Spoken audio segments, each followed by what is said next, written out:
The sun was dying over the cracked earth of Samuel McCready's ranch when he heard it, a sound that didn't belong in the wilderness. Not the howl of coyotes or the whistle of wind through dead grass, but something far more heartbreaking, the quiet sobs of a child.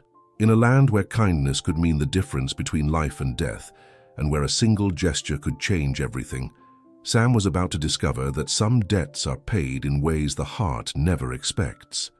What happened next would challenge everything he thought he knew about honor, justice, and the true meaning of family in the unforgiving American frontier. Like this story if you believe in the power of unexpected kindness, and subscribe to discover more incredible tales from the Wild West, where small acts of compassion create miracles that echo through generations. Don't miss the shocking revelation in Chapter 3 that will leave you speechless. The drought had been merciless that summer of 1887, turning Samuel McCready's once green pastures into a wasteland of cracked earth and withered dreams. His cattle, what few remained, clustered around the last muddy waterhole like mourners at a grave. Sam wiped the sweat from his weathered brow as he rode back toward his modest ranch house, the setting sun painting the sky the color of dried blood. At 52, Sam had seen his share of hardship.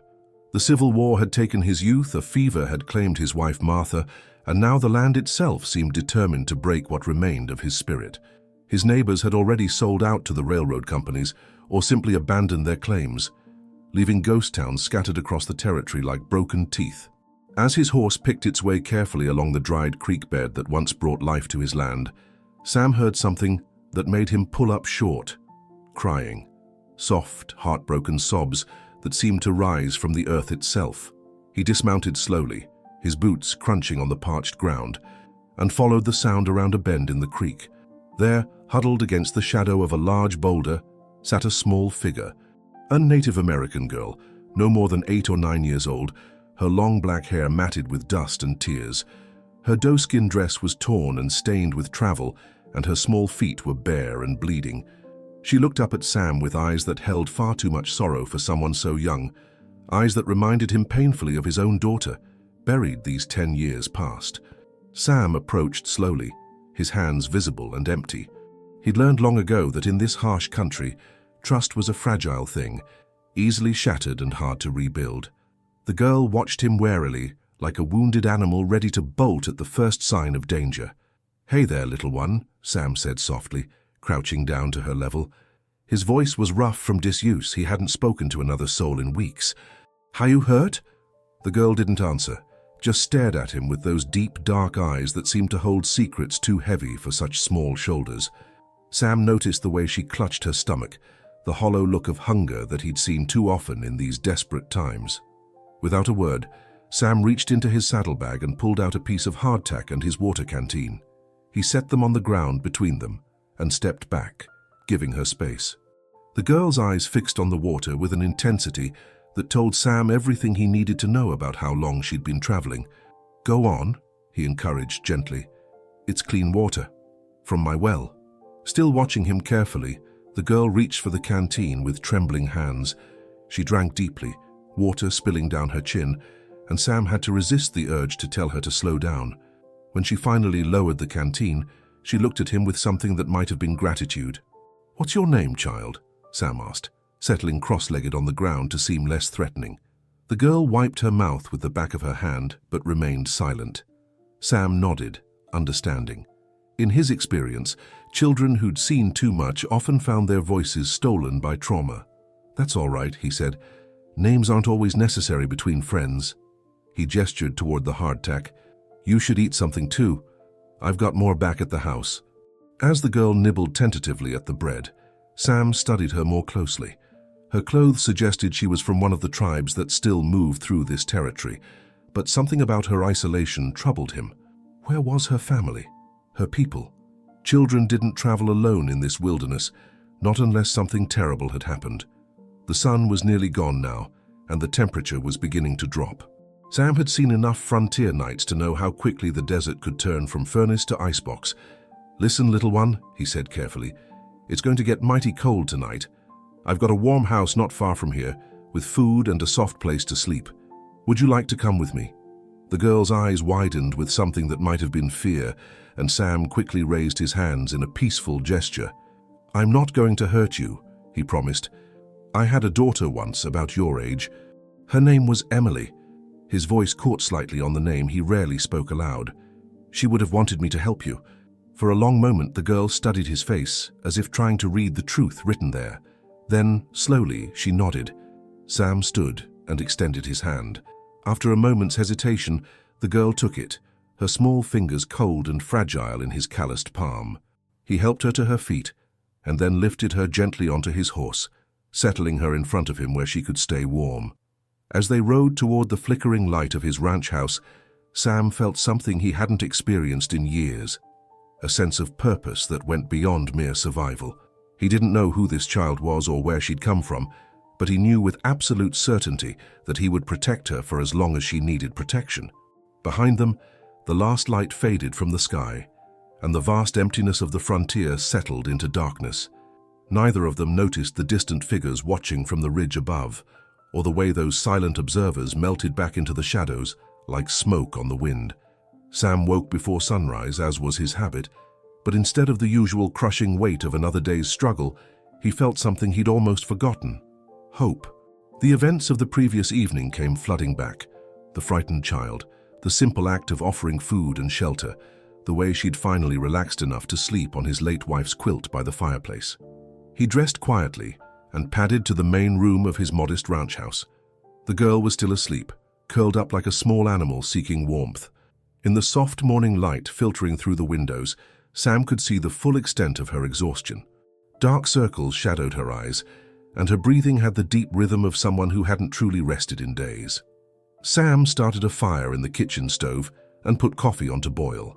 He had precious little food left, some beans, a bit of salt pork, and flour enough for maybe a week of bread, but he found himself humming softly as he prepared breakfast.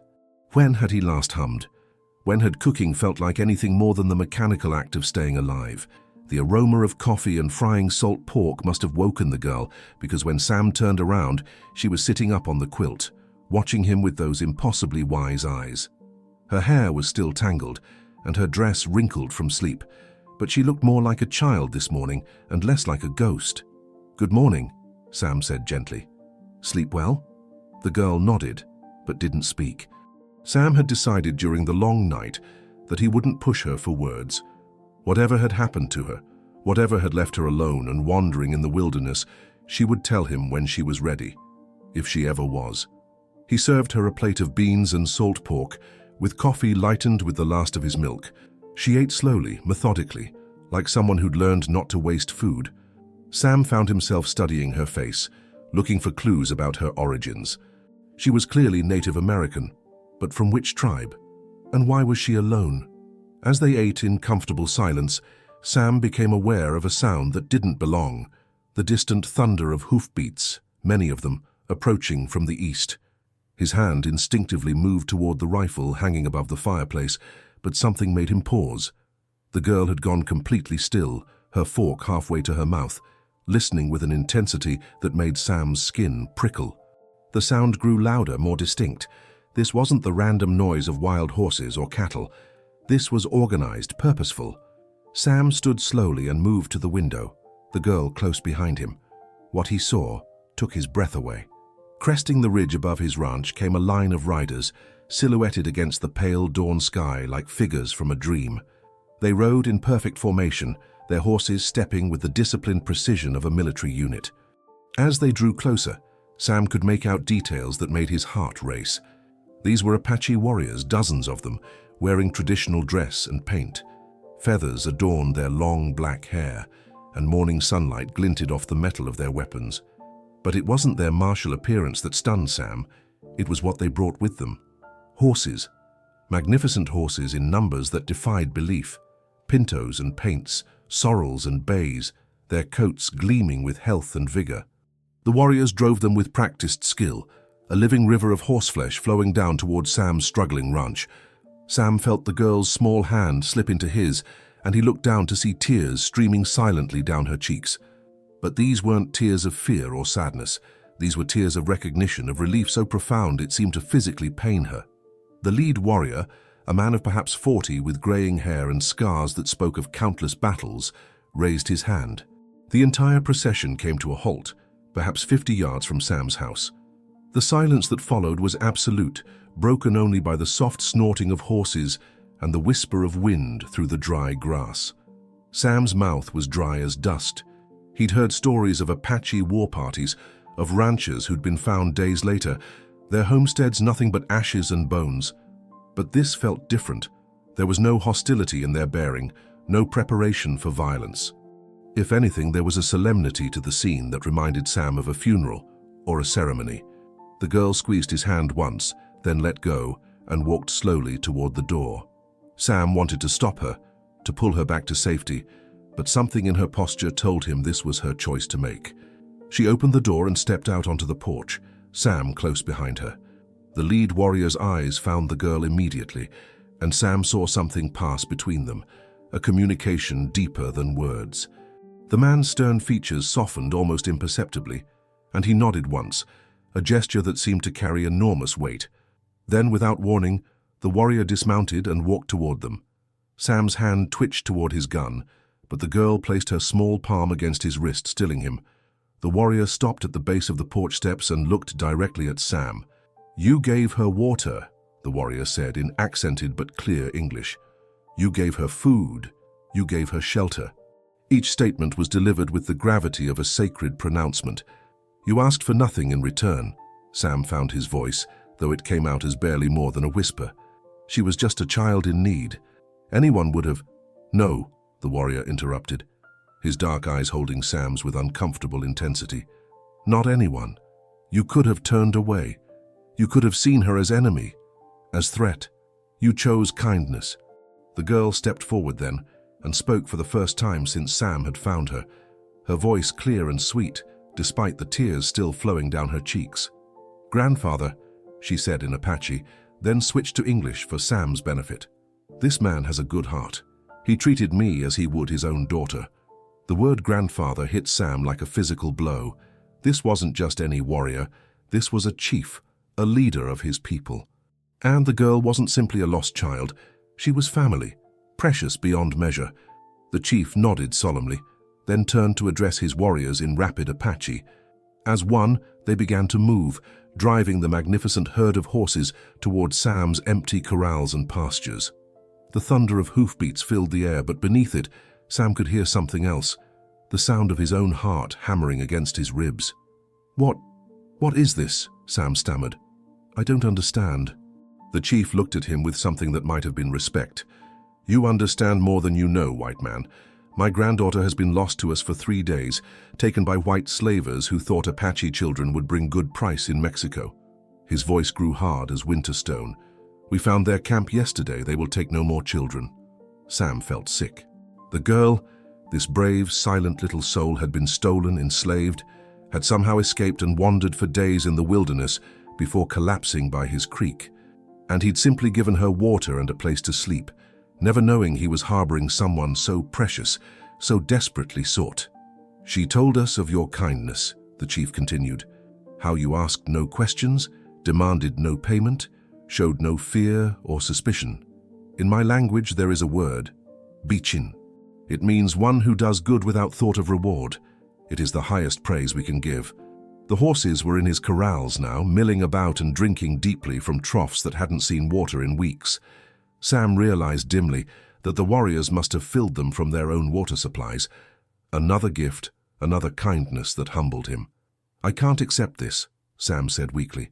"I don't deserve—" "You deserve more than we can give," the chief said firmly. "But horses are what we have, and horses are what your land needs." He gestured toward the animals. "These will multiply. Your ranch will live again.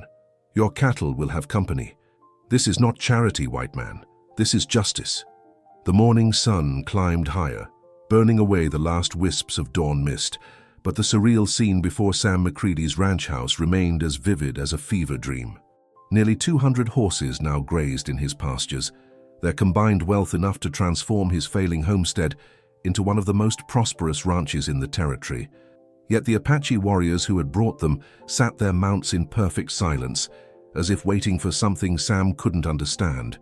The girl, whose name he still didn't know, stood beside her grandfather with a dignity that seemed impossible for someone so young. She'd stopped crying, but her small hand remained pressed against the chief's leg, as if drawing strength from his presence.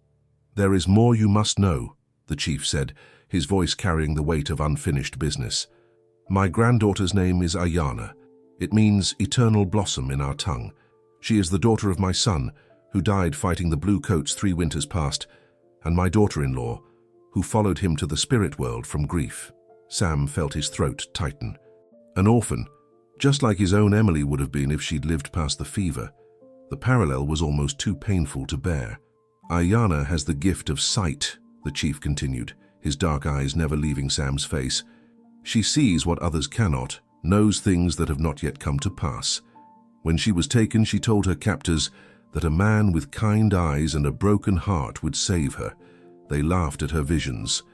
A chill ran down Sam's spine despite the growing heat of the day. She knew I would find her. She knew someone would," the chief corrected. "She guided her escape to your creek, followed the water spirits who told her where to find the beacon who would help without asking why." He paused, studying Sam intently. "But what she saw in her dreams troubled her greatly.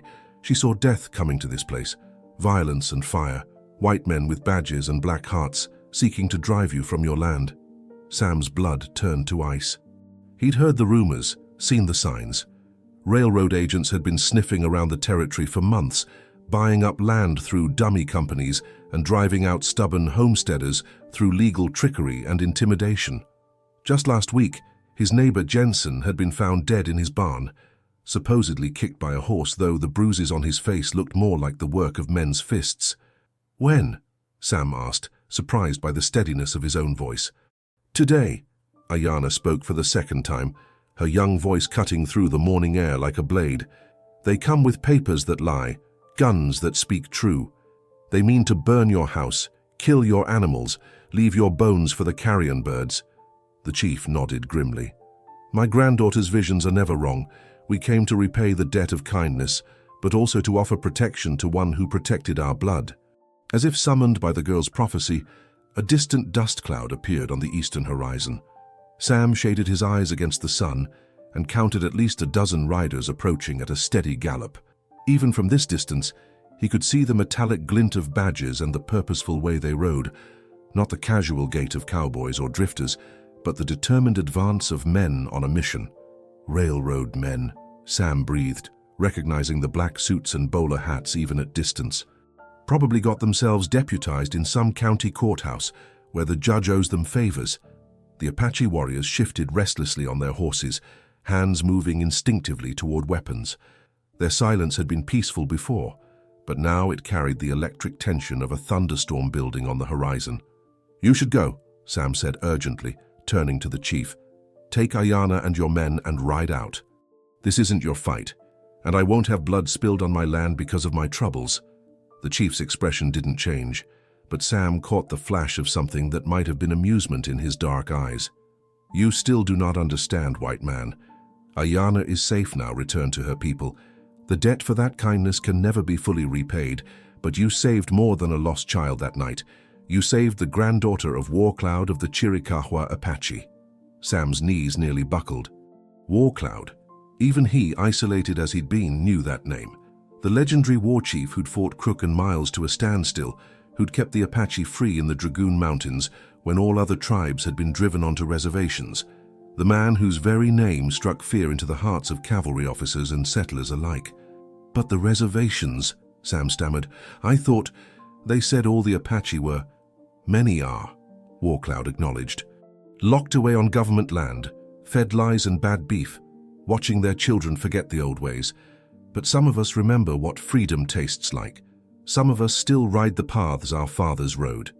The approaching riders were close enough now that Sam could make out individual faces. He recognized the lead man, Jasper Kane, a railroad enforcer with a reputation for violence and a badge bought with gold rather than earned through service.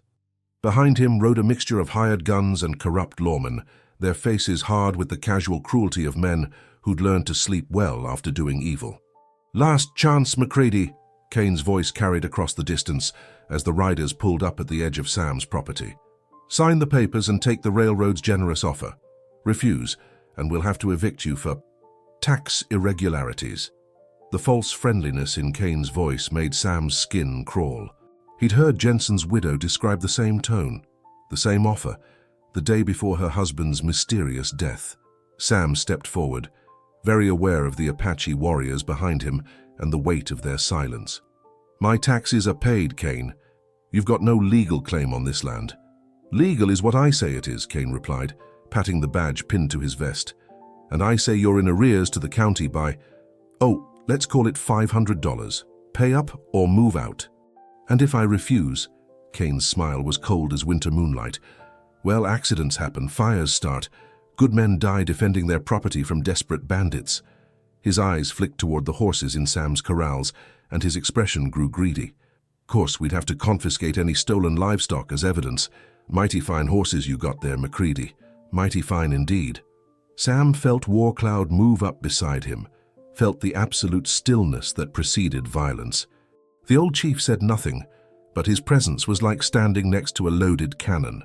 Funny thing about those horses, Sam said, surprised by the calm in his own voice. They're a gift from friends who believe in justice. It was then that Kane and his men seemed to truly notice the Apache warriors for the first time. The corrupt lawman's face went pale as he counted the painted warriors, saw the weapons they carried, felt the weight of their collective gaze. Are you harboring hostiles, McCready? Kane said, but the bluster had gone out of his voice. That's a federal offense. These men are on my land as my guests, Sam replied steadily. And they're not hostiles. They're citizens conducting peaceful business. Warcloud spoke then, his voice carrying the authority of decades spent in command of warriors. I am Warcloud of the Chiricahua. These are my men. We have committed no crime, broken no treaty. We are here to witness justice done to one who showed kindness to our blood. The name hit Kane like a physical blow. Warcloud's reputation had grown with each telling, until he'd become something between historical figure and frontier legend. To find him here now with a force of seasoned warriors at his back was the last thing Kane had expected. This changes nothing, Kane said, but Sam could hear the uncertainty creeping into his voice. Railroad business is government business. You can't stop progress with savage threats. It was the wrong thing to say. The Apache warriors stirred like wolves scenting blood, and Warcloud's expression hardened into something terrible to behold. Savage? The chief repeated softly. You come to a man's home with false papers and true guns, meaning to steal his land and murder him for refusing your theft. You call horses evidence when your only evidence is greed. You wear badges you did not earn, represent laws you do not respect. His voice rose slightly, carrying across the distance like the call of a hunting eagle. Which of us is savage, white man? The standoff stretched like a taut wire ready to snap. Jasper Kane's men fingered their guns nervously, outnumbered and facing warriors whose reputation for ferocity was legendary throughout the territory. But Kane himself seemed caught between retreat and the kind of stubborn pride that had gotten many men killed on the frontier. How you think hiding behind Apache skirts makes you safe, McCready? Kane snarled, though his voice cracked slightly on the words. This is white man's law, white man's business. Your savage friends can't protect you forever. Sam felt the tension coiling in the warriors behind him, saw Warcloud's hand drift toward the knife at his belt. Violence hung in the air like smoke, ready to ignite at the first spark. But then he felt a small hand slip into his, Ayana moving past her grandfather to stand beside him. Please, she said softly, looking up at Sam with those impossibly wise eyes. Show them what Beachin truly means. Show them mercy they do not deserve. Her words hit Sam like cold water, washing away the anger and fear that had been building in his chest. This child had suffered more than any of them, stolen from her family, enslaved, forced to flee across dangerous country, yet she counseled mercy for the men who would destroy everything good and decent in the world. Sam looked at Warcloud, saw the question in the chief's dark eyes. One word from him, and Kane and his corrupt companions would disappear into the desert, their bones picked clean by coyotes before anyone came looking. It would be justice of a sort, the kind of frontier justice that men like Kane understood. But it wouldn't be Beachin. It wouldn't be the kind of man Martha had married, or the kind of father Emily had deserved. You're right, Kane, Sam said finally. his voice carrying clearly across the space between them. "This is white man's business, white man's law." He reached into his shirt pocket and pulled out a folded document, yellowed with age. "And according to white man's law, this land belongs to me." Kane squinted suspiciously. "What's that supposed to be?" "Deed to this property," Sam said, unfolding the paper carefully. "Signed by the territorial governor himself, dated 1878, witnessed and notarized proper. Taxes paid in full through 1890. He held up another paper. "And here's the receipt from the county clerk, showing payment made in full just last month." The color drained from Kane's face. That's impossible. The railroad bought all the outstanding tax claims in this district." "Funny thing about outstanding tax claims," Sam continued conversationally. "They're only outstanding if the taxes aren't paid. Mine are." He looked directly at Kane, his eyes hard as flint. "Which means you and your boys are trespassing on private property, threatening a law-abiding citizen, and impersonating federal officers on false pretenses." One of Kane's men, a nervous-looking gunslinger with a weak chin, shifted uncomfortably in his saddle. "Jasper, maybe we should—" "Shut up," Kane snapped, but Sam could see the wheels turning in his head. The railroad enforcer was realizing that his carefully planned land grab had just turned into a potential legal nightmare. Warcloud stepped forward then, his voice carrying the weight of absolute authority. "You have heard the truth. This man's claim is just. His papers lawful. You have no business here. Go." "You don't give orders to white men, Apache," Kane said, but the words lacked conviction. "I give orders to thieves and cowards," Warcloud replied calmly. "The color of their skin matters nothing to me." Ayana squeezed Sam's hand and stepped forward, her young voice cutting through the tension like a bell. "You came here to steal and kill," she said, addressing Kane directly. "But you found something you did not expect. Men who stand for justice, who protect the innocent, who show mercy even to those who deserve none." Her words seemed to pierce something in Kane's companion, the nervous gunslinger with the weak chin. He looked around at the Apache warriors, at Sam's determination, at the obvious righteousness of the situation, and Sam saw his resolve crumble. "This ain't what I signed up for, Jasper," the man said, reining his horse back.